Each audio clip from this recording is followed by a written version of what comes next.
인공지능이 가장 빠르게 적용되는 분야가 바로 드론입니다. 사실은 대단히 무서운 그리고 상당히 위협적인 시스템이라고 할 수 있습니다. 과연 어떻게 대응해 나갈 것이냐.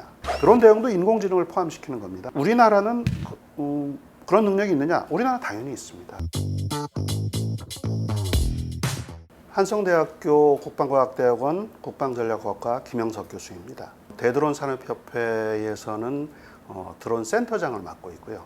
드론이 등장하면서 가장 중요한 변화는 비대칭전이 아주 일반화되었다고 얘기를 할 수가 있거든요. 예를 들어 내가 700만 원짜리 무기를 가지고 1000만 원짜리 무기를 공격한다든지 100억 원짜리 전투기로 지상을 공격한다든지 어떤 일정한 수준의 대칭적인 역할을 하는 그러한 부분에 대해서 대칭전이라는 용어를 사용하거든요. 그러나 비대칭전에서는 공자와 방자의 경제적인 비율이 완전히 달라집니다. 대표적인 사건은 최근에 여러분들이 많이 보셨던 러시아 우크라이나 전쟁. 우크라이나가 소형의 자폭 드론을 가지고 러시아의 전략 폭격기를 타격을 했던 사건이죠. 그리고 두 번째는 드론이 대량으로 생산할 수 있거든요. 전쟁의 양상이 기존의 단순한 그 첨단의 무기 체계를 가진 자들 또는 집단이 우수한 국가가 이기는 그런 개념보다는 가격이 낮고 경제적인 무기체계라도 충분히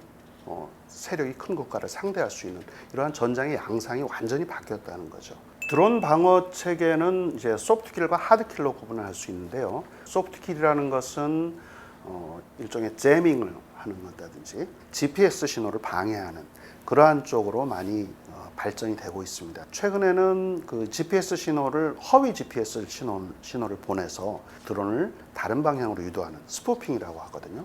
그러한 장비들도 많이 나와 있습니다. 하드킬은 그야말로 이제 드론을 직접적으로 격추를 시키는 거예요. 대공포를 쏜다든지 대공 미사일을 쏜다든지 내가 드론을 발진시켜서 적 위협 드론을 충돌하는 충돌형 드론이라든지 그물을 이용해서 드론을 잡는다든지. 그런데 어느 하나만 가지고 드론은 대응할 수가 없습니다. 그래서 지금 현재의 추세는 복합적인 수단으로 가고 있습니다. 원거리에서부터 드론을 탐지를 하고 탐지한 드론이 가까이에 오면은 대공포라든지 레이저 무기라든지 이런 것들을 사용하고 아주 더 가까이 오면은 산탄총이라든지 드론 포획용 그물 이런 것을 사용하는 경우도 있습니다. 이러한 시스템을 복합적으로 구축한 복합적인 시스템이 현재의 드론 대응의 어떤 추세라고 할 수 있습니다. 그러면 우리나라는 그런 능력이 있느냐? 우리나라 당연히 있습니다. 왜냐하면 우리가 IT 강국이고 방산의 강국이고 상당한 기술력을 갖고 있어요. 천광이라는 레이저 대공 무기를 만들었죠. 레이저로 드론을 태워버리는 그러한 다양한 대응 수단들이 있습니다. 육군에서도 관련된 드론 대응 체계라든지 제밍 체계, 하드킬, 대공포 이런 것들을 이용한 드론 대응 노력을 많이 하고 있습니다. 드론을 직접 충돌시키는 충돌형 드론이라든지 이러한 드론들에 대한 전투 실험 같은 것도 많이 하고 있고 실제 군에서도 이 부분에 대해서 관심을 가지고 보강을 하기 위한 노력을 많이 하고 있습니다.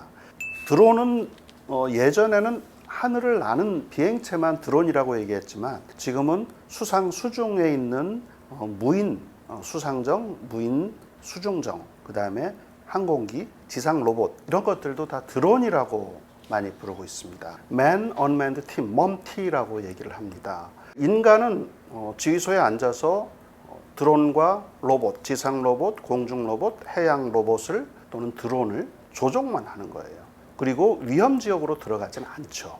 그러면 드론이 위험지역에서 실제 전투를 하는 것입니다. 현재도 인공지능이 가장 빠르게 적용되는 분야가 바로 드론입니다. 드론에 적용된 인공지능은 사실은 대단히 무서운 그리고 상당히 위협적인 시스템이라고 할 수 있습니다. 현재까지 우리의 기술로는 드론이 이렇게 공격을 해오면 제밍을 한다든지 전파 방해를 하면 드론이 통신 신호가 단절이 된다든지 GPS 신호를 못 받게 되면은 드론이 더 이상 비행을 못 하거든요. 그러면 이제 드론이 추락하거나 아니면은 원래 출발했던 대로 되돌아가거나 그렇게 했어요. 그러나 인공지능이 적용된 드론은 그때까지 있는 정보를 가지고 표적을 찾아서 들어갑니다. 거기다 더해서 인공지능이 적용된 드론의 다음 단계는 군집 드론입니다. 드론 떼죠. 수백 대 수천 대의 드론이 서로 간에 통신을 하면서 특정한 표적을 향해서 공격해 들어가는 겁니다. 그렇다고 이제 너무 걱정하실 건 없는 것이 그러한 드론을 어떻게 대응하는지가 끊임없이 지금 연구가 되고 있습니다. 드론 대응과 관련돼서는 바로 창과 방패의 개념으로 이러한 드론들을 과연 어떻게 대응해 나갈 것이냐. 드론 대응도 인공지능을 포함시키는 겁니다.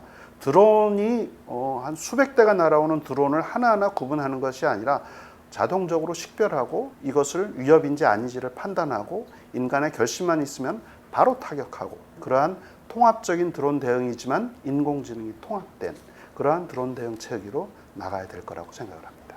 가장 일반적인 걸로는 저는 교육훈련을 좀 보완했으면 좋겠습니다. 육군, 해군, 공군 모든 군이 드론이 있을 수 있다, 드론이 공격해 올 수 있다는 가정하에 모든 교육을 실시할 필요가 있다는 거죠. 예를 들면 이런 겁니다. 자폭 드론이 공격해 오고 있는 상황을 가정을 하고 드론 대응 장비가 아무것도 없어요. 그러면 소대장은 어떻게 해야 될까요? 가장 중요한 것은 위장을 제대로 해야 되는 거고요. 그것도 제대로 안 된다면 근접해 오는 드론의 시야를 가리기 위해서 연막탄을 터뜨려야 되는 거거든요. 드론은 이제 특별한 무기체계가 아니에요. 전장에서 언제든지 볼 수 있는 무기체계입니다. 교육훈련의 아주 기초적인 부분까지 드론에 대한 공격을 고민하면서 교육훈련에 대한 방법을 연구해야 되는 때가 아닐까 이렇게 생각을 합니다. 우리가 무기체계를 최초에 소유 제기하고 그 무기체계가 전방에 배치되기까지 시간이 상당히 오래 걸립니다. 그거를 저는 이제 전력화의 속도라는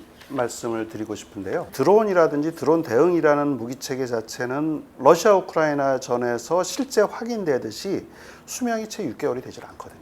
그 6개월이 되지 않은 그 짧은 기간은 우리나라의 지금 현재의 제도상으로 보면은 무기체계를 소유 제기할 수 있는 시간도 안 되는 거예요. 최근에 방위사업청이라든지 각군의 어떤 그 관계자들하고 많은 대화를 나누면서 시간이 조금 짧더라도 성능이 조금 부족한 부분이 있더라도 보완해 나가면서 신속하게 전력화하자는 말을 많이 하십니다. 저는 상당히 긍정적으로 보는 것이 빠른 시간 내에 전력화시키고 그 전력화시켜서 보완해야 될 부분은 빨리 보완을 하고 그리고 다시 또 전력화시키고 하는 이러한 프로세스의 보완이 조금 필요한 것 같다 이렇게 생각을 합니다. 오늘처럼 이렇게 많은 그 대화를 나눌 수 있는 시간이 사실은 많지 않거든요. 이러한 그 기회들을 통해서 드론이 이제 멀리 있는 것이 아니라 바로 일상에 있는 것이고, 드론을 대응하는 것이 어떠한 특별한 그 수단만이 꼭 있는 것이 아니라 아주 일상 속에서 가벼운 교육훈련 속에서도 드론 대응이 일상화된다. 이런 것을 우리가 꼭 대응해야 된다고 말씀드리고 싶고, 드론 대응은 어떠하게 할 것인가를 이해를 하는 그러한 그 이해의 폭이 더 넓어졌으면 합니다.